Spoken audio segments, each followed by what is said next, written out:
All right, so today we're going to talk about Chapter 4, which is the chapter on tissues. This should be a pretty short lecture. It's pretty straightforward material, not a lot of big concepts here, mostly just facts. So you're going to need to just commit this chapter really to memory. So things like flashcards, doing the activities on Davis Plus, all of those are going to really help you try to remember some of these concepts. In the last unit, we talked about cells. There's trillions of cells in the body, and all of the cells can be categorized into one of 4 tissue groups. So we're going to talk about those. Tissues, in general, is just a group of similar cells that perform a common function. Here's the 4 categories of tissues: epithelial, connective, nervous, and muscular. So we're going to talk our way through all of these. Usually organs consist of 2 or 3 or 4 types of tissues all working together to fulfill a unique purpose. So you're going to see that when we talk about maybe the respiratory system, that we'll have both epithelial, connective, nervous, and muscular tissues all working together. Tissues also hold body structures together, and they give the body shape and the ability to move. So outside of these classes, they really function in our body as a whole. Tissue development is something we need to kind of start this conversation with. Really what happens is a fertilized egg organizes itself into 3 layers called the endoderm, the mesoderm, and the ectoderm. Each layer gives rise to a different type of tissue. So you can see here that the ectoderm gives rise to the epidermis and the nervous system, versus the endoderm produces mucous membranes, thyroid gland, secretory parts of the pancreas. And the mesoderm really gives rise to connective and muscle tissue. So you can see down there some of the different types of connective and muscle tissue that we're going to talk about later on. Each layer here really continues to divide and differentiate. So it's just kind of the starting place. Another type of tissue involves stem cells. So stem cells are undifferentiated cells. They don't have a specific function, but they can differentiate into a number of different types of cells. So there's been a lot of controversy the last few years about stem cells and getting stem cells from cord blood, and what do we do with stem cells and how can it help things. The big part here is that stem cells really we can make be any type of cell or organ really that we want. So that's why there's so much research and controversy around these types of cells. So the first type of tissue that I want to talk about is the epithelial tissue. This tissue really is a continuous sheet of tightly packed cells. So it covers the body's surface. We're going to talk in the next chapter about the integumentary system or the skin. We're going to really see the epithelial tissue there. It also can line cavities and organs. It can form glands. And for the most part, it's exposed to the environment on the top and then adheres to connective tissue on the bottom. So it really kind of differentiates the outside and the inside for us. Some of its key functions are protection, absorption, filtration, and secretion. And again, we'll talk more about that in the next chapter. It's important to note that epithelial tissue has no blood vessels, so it really depends on the connective tissue, which lies below it, for oxygen and nutrients. So that's one of the differentiating features. So we want to classify epithelial tissue, and we're going to classify it according to cell shape. So squamous cells are flat, kind of plate-like, and may appear scaly in nature. Cuboidal is pretty straightforward. They're cubed shape, and columnar are cylindrical in nature, or kind of look like a tall column, hence the name columnar. So we have some pictures down here: squamous, cuboidal, columnar. However, you're going to hear lots of people, call these different ways, but it's that we know how to differentiate them is the important piece here. So these pictures came right from your book, so this is definitely something you're going to need to know and be able to differentiate. Epithelial tissue is also classified by cell layers. So simple means that every cell touches the basement membrane, so there's really just a single layer of cells. Versus stratified is that there's multiple layers. Cells stack, and then some of those upper layers then do not touch the basement membrane.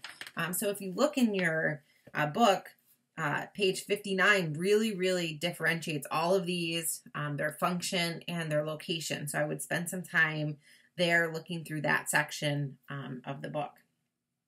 Again, let's just, we can review through this. So squamous is flat. So simple squamous would be one layer of flat cells. Stratified squamous would be multiple layers of flat cells. Cuboidal, cube-like in nature. Simple cuboidal is one layer. If you had multiple layers, you would call it stratified. Columnar, same thing. One layer is simple. Multiple layers is stratified. You also see that in your book talks about pseudostratified columnar epithelial. And really what that is this right here. So it appears stratified in nature, but it's really not. So there's still really only one layer of cells here, but because the nucleus are varying and they're of irregular shape, it appears stratified. So that's why we call it pseudostratified. Okay. And sometimes when we have stratified squamous cells, the bottom actually looks a little bit more cuboidal in nature. And that's okay. The shape can change slightly. Transitional epithelial really is where you do have multiple, oh geez. My mouse is really touchy sometimes. Sorry about that, guys. This really does have multiple layers of different types of cells. We also have glandular epithelium. So this is a little bit different than the others. It's considered a gland because it secretes things versus the other epithelial tissues that we talked about are really considered membranous or membranes. So that's kind of the differentiating thing here. So a gland is a collection of epithelial cells that secrete a particular substance. So we have exocrine glands and endocrine glands. Exocrine glands secrete products into ducts. The ducts then empty onto a body surface or inside a body cavity. So things like tears, sweat, gastric juices, etc. Versus endocrine glands, they secrete hormones into the blood. So they're really what we consider ductless glands. Some of these examples might be our adrenal glands, our thyroid glands, our ovaries, things like that. So they secrete hormones right into the blood. And this is an example here, a picture from your book. So let's move on and talk about connective tissue. So we just kind of talked about epithelial tissue, and now we're going to talk about connective tissue. Lots of different types of connective tissue. So you'll really need to spend some time here looking through these different types of connective tissue and being able to differentiate these different types. Connective tissue is the most widespread and diverse. It really exists in a variety of forms that we see here, right? We see adipose, we see bone, we see dense fibrous, ligaments, cartilage, reticular, alveolar, and blood. All very different in nature, but all still considered connective tissue.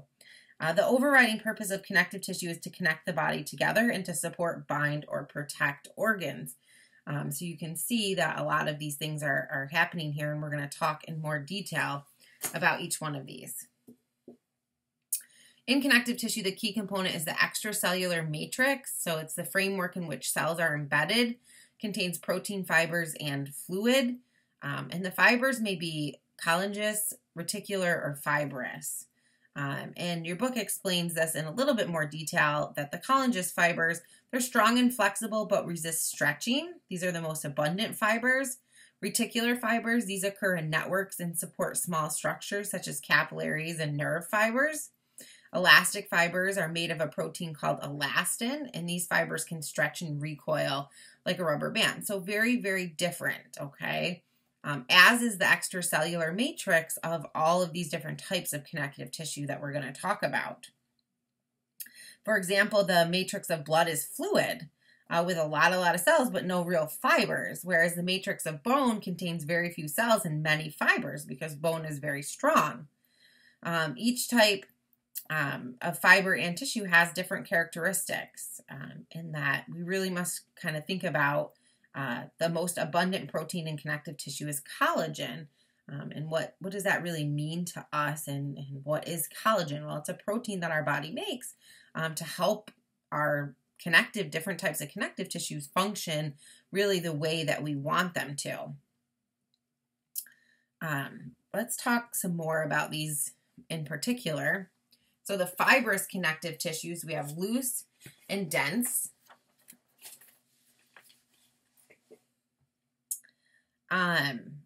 They're really classified according to their structural characteristics, so it makes sense, dense versus loose, right?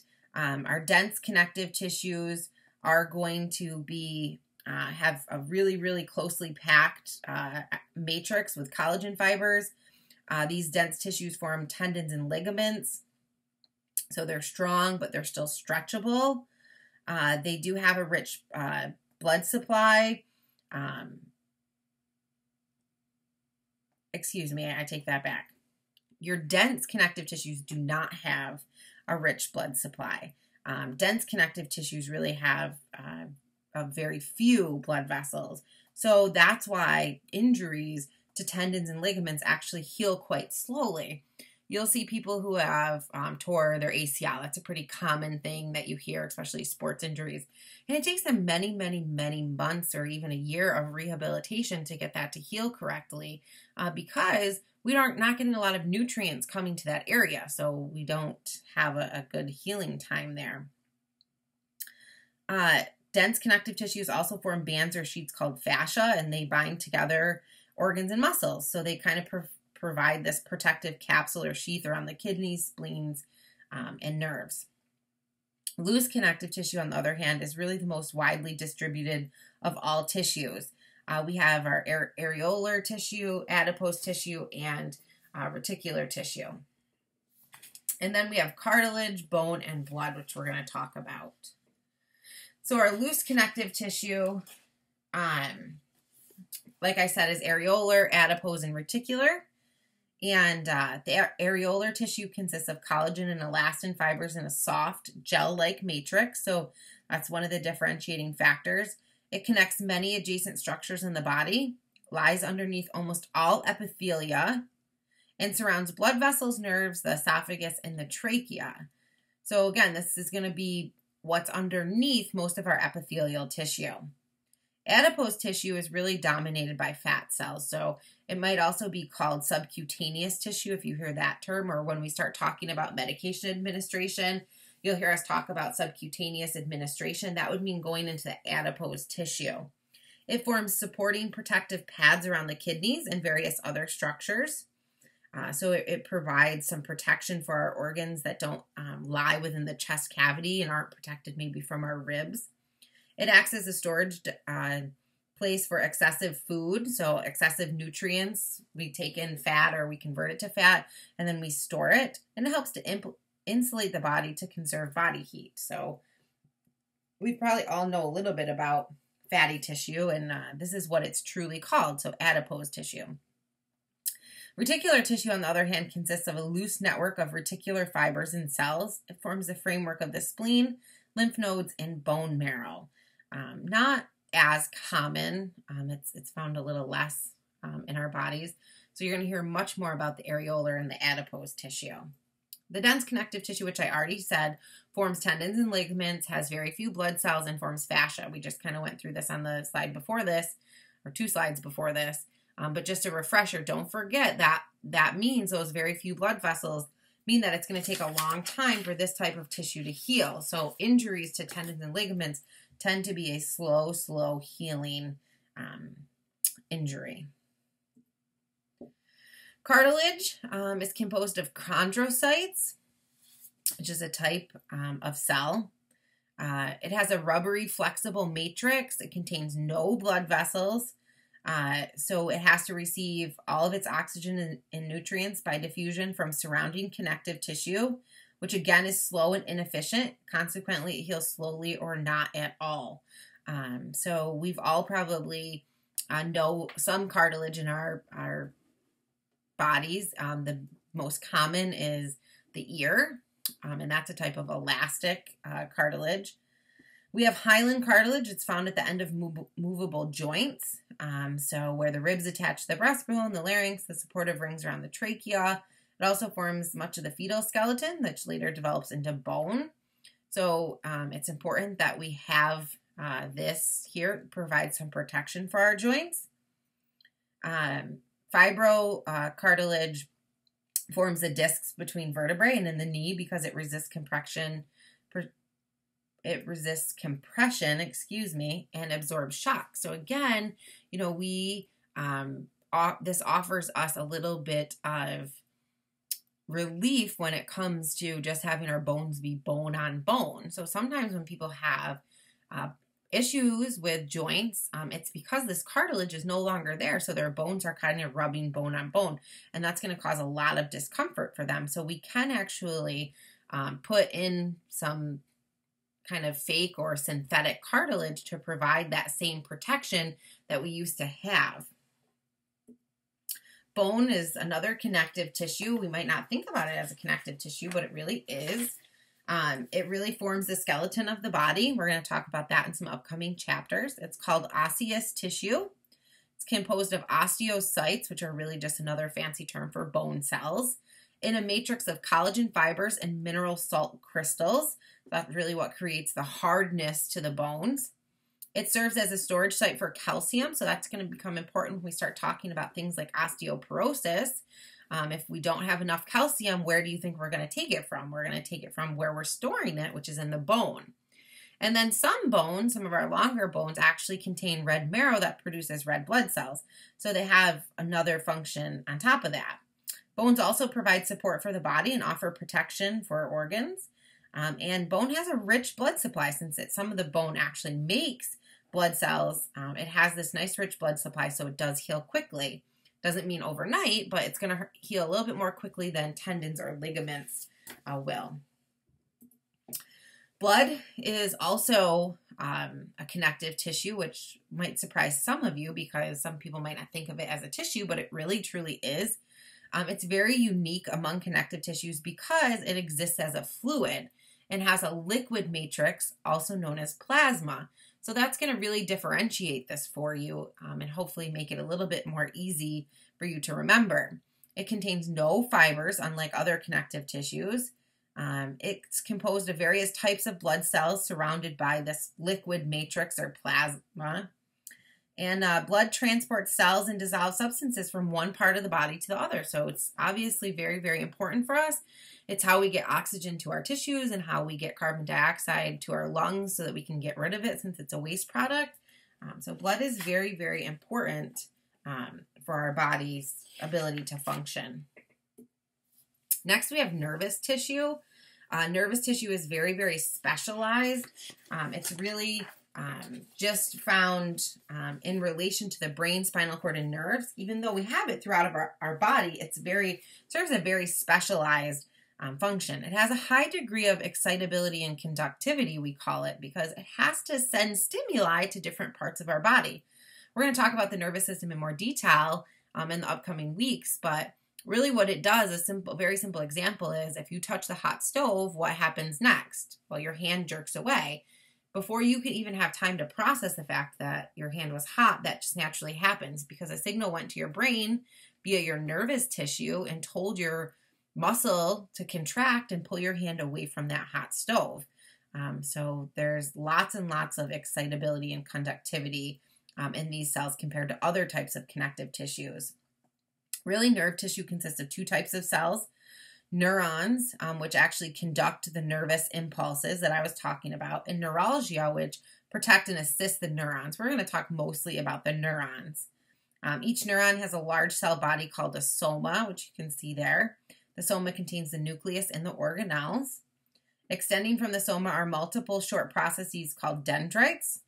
The dendrites receive impulses from other cells that they transmit to the soma. And then the neuron also contains a single long nerve fiber called the axon, which transmit the signal to other cells. So the dendrites receive the signal, tell the soma about it, and the soma sends another signal out via the axon. Some axons can actually extend from brainstem all the way to the foot. So these can actually be really, really long and be very large cells. Muscle tissue, we need to discuss as well, since it's another type of connective tissue. There's 3 types of muscle tissue. We have cardiac muscle, skeletal muscle, and smooth muscle. Muscle tissue in general consists of elongated cells that contract in response to stimuli. I just gave you an example of that when we were talking about the nervous tissue. But let's talk in a little bit more detail about each one of these types of muscle tissue, since you'll need to really be able to differentiate these. Skeletal muscle is striated because it actually has these stripes kind of in it. It makes it look, it's varying with light and dark bands, so it gives it this striped appearance. It is a voluntary muscle because we can move it voluntarily. I can say, okay, I want to move my arm, right? I have control over that. So that's why it's considered voluntary. The skeletal muscle is attached to bone. So it's the muscle that really makes body movements possible. It also helps us to breathe, talk, go to the bathroom and not wet ourselves, and for facial expressions. So cardiac muscle, on the other hand, is a bit different. It's really only found in the heart, cardiac heart, so hopefully we can remember that. It also appears striated but has shorter cells, so it might look a little bit different than skeletal muscle if we were looking at it under a microscope. But the real differentiating factor here is that it's involuntary muscle. We aren't consciously telling our heart to beat all the time. It's just doing it. So it's involuntary muscle that is beating. It also has these intercalated discs, and there's junctions that allow rapid impulse transmission. So it permits us to have simultaneous stimulation and contraction, which we need for our heart to beat and pump effectively. The last type of muscle tissue is smooth muscle. It lacks the striation or those stripes, so that's why we kind of call it smooth muscle. And again, it's involuntary. It's found in places like the GI tract, so we have it in our small intestine and our large intestine. It's also in our respiratory tract, our urinary tract. It controls the diameter of blood vessels, and it is stimulated by the autonomic nervous system. So again, we don't have control over this. Our body has control over this. Now we can choose to, take a breath. So it's not like it's the only thing driving our respiratory system, but it does it for us. We don't have to think about breathing all the time.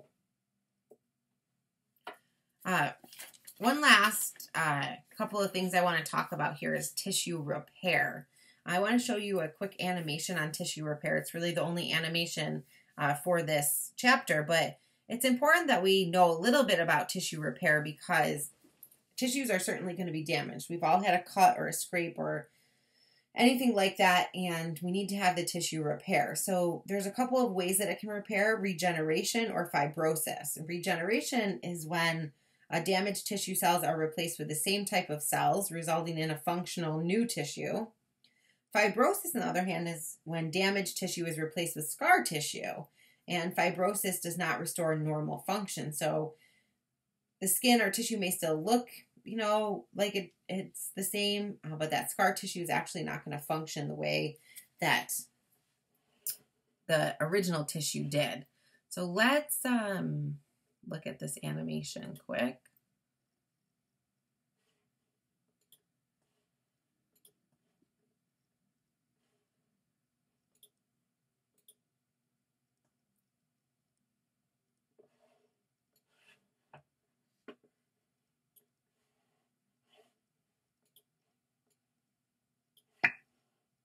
When damaged, tissue can repair itself through either regeneration or fibrosis. Regeneration replaces damaged cells with the same type of cells, resulting in functional new tissue. In fibrosis, damaged tissue is replaced with scar tissue, which is composed mainly of collagen. Scar tissue does not restore normal function. When a cut occurs in the skin, the severed blood vessels bleed into the wound. A blood clot soon forms. When the surface of the blood clot dries, it forms a scab. Beneath the scab, white blood cells begin to ingest bacteria and cellular debris. The healthy tissue surrounding the wound sends blood, nutrients, proteins, and other materials necessary for growing new tissue to the damaged area. The newly formed tissue is called granulation tissue. Fibroblasts in the granulation tissue secrete collagen, which forms scar tissue inside the wound. The surface area around the wound generates new epithelial cells. These cells migrate beneath the scab. Eventually, the scab loosens and falls off to reveal new, functional tissue. So when a cut occurs in the skin, the epithelium regenerates while the underlying tissue heals by fibrosis. So I don't want you guys to be like bogged down with every step of that, but you need to understand it in general. It's really kind of the only concept here. So like I said, I don't want you to memorize every little step of that, but I need you to understand the difference between the two different types of tissue repair and kind of in general what happens. The last part of this lecture is membranes. So again, just some kind of memorization. We have to know where these membranes are, what their function is, and really, have a good understanding of this. So there's three different types of membranes, really. We have mucous membranes, cutaneous membranes, and serous membranes. These are all considered epithelial membranes. The mucous membranes line body surfaces that open directly to the body's exterior, and they secrete mucus, hence the name mucous membranes, which protects cells of the membrane. It acts as a lubricant to propel food through the digestive tract. It traps bacteria and dust in the respiratory tract. And really the type of epithelium varies according to location and function. So it really kind of depends on what it's going to do. But hopefully we're all familiar with what mucous membranes are. Mouth, nose, down into our respiratory tract. Those are our mucous membranes, even into our reproductive tract. We have some mucous membranes. So in the future, when we talk about mucous membranes, I want you to understand where those are. Cutaneous membrane is also kind of known as the skin. So we're going to talk about that in greater detail in the next chapter as well, along with epithelial tissue is in general. So a cutaneous membrane is the skin. It's the body's largest membrane. It consists of a layer of epithelium on a layer of connective tissue. And in the next chapter, we're going to really get into that in detail. Serous membranes consist of a simple squamous epithelium. So remember, simple means one layer. Squamous means a flat or kind of scaly type cell. On a thin layer of areolar connective tissue, it lines some closed body cavities and covers many organs in those cavities. The portion covering the wall of the cavity is the parietal membrane. The parietal membrane folds back and covers the organs, and this is the visceral membrane. This will be really important for you to understand the respiratory tract because the lungs have the visceral covering over them, and the chest wall is covered by the parietal membrane, but it's all one continuous membrane. So it's important that we kind of understand that. We can talk more about that in class too. And then there's the three serous membranes are the pleura, which I just talked about, the pleural membrane, which surrounds each lung and lines the thoracic cavity. So they have a visceral and a parietal pleural. The pericardium, or the pericardial membrane, which surrounds the heart, and the peritoneum, or the peritoneal membrane that surrounds and lines the abdominal cavity and covers the abdominal organs. So three serous membranes. Serous membranes secrete serous fluid, hence their name, serous membranes. It helps prevent friction as the heart beats and the lung expands, and also in the peritoneum, but mostly it plays a bigger role in the lungs and the heart. And when we talk about each one of those chapters and areas in detail, you'll see how those play so much of a role. One last membrane too is a connective tissue membrane, and it's called the synovial membranes. It really lines the space between bones. They secrete synovial fluid to prevent friction during movement, so they can work with cartilage and tendons and ligaments. Often we can see this in the knee, and it's really important that we talk a little bit about this because some people do have some issues with this, but it's a very, very specific type of connective tissue membrane. All right, so that wraps up chapter 4, which is tissues. So really you have to just keep working your way through this material. I will see you in class, and we will review some of these content and concepts, but it's really important that you expose yourself to this as much as possible. So flashcards will be really, really helpful for this unit.